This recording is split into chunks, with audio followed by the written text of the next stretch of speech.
Passion of Jesus, Sequence 1, Jesus going to Gethsemane. It's a few minutes past 8 p.m. of Wednesday, the 14th day of Jewish month of Nisan. Jesus is walking down towards Kedron Valley with his 11 disciples, missing one, the Judas Iscariot.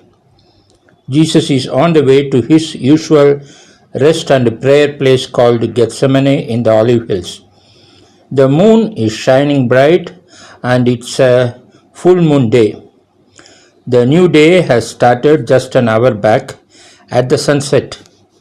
A new day starts at the sunset as per Bible culture, and it is adopted in the Middle East culture too.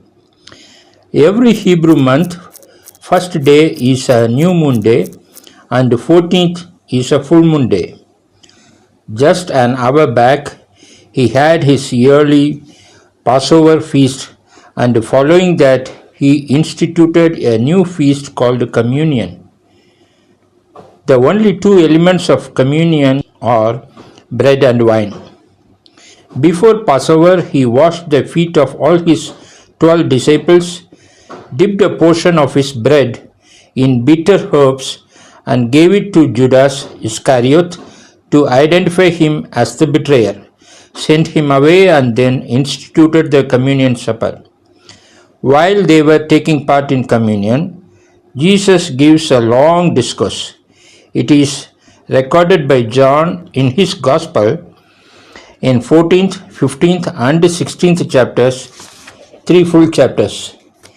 Matthew 26:30 states, when they had sung a hymn, they went out to the Mount of Olives. At the depth of Kedron Valley, there is Kedron River. As soon as Jesus reached the western bank, he stood there.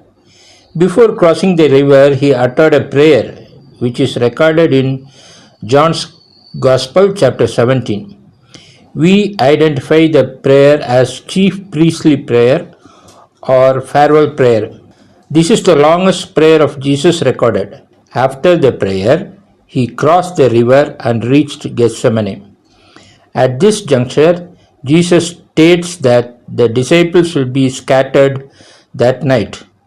But Peter refuses that he will never stumble. Jesus prophesied Peter that Peter will deny knowing Jesus thrice that night itself, before the rooster's second crowing. The other disciples joined with Peter and declared that they will never deny Jesus even if it costs their death.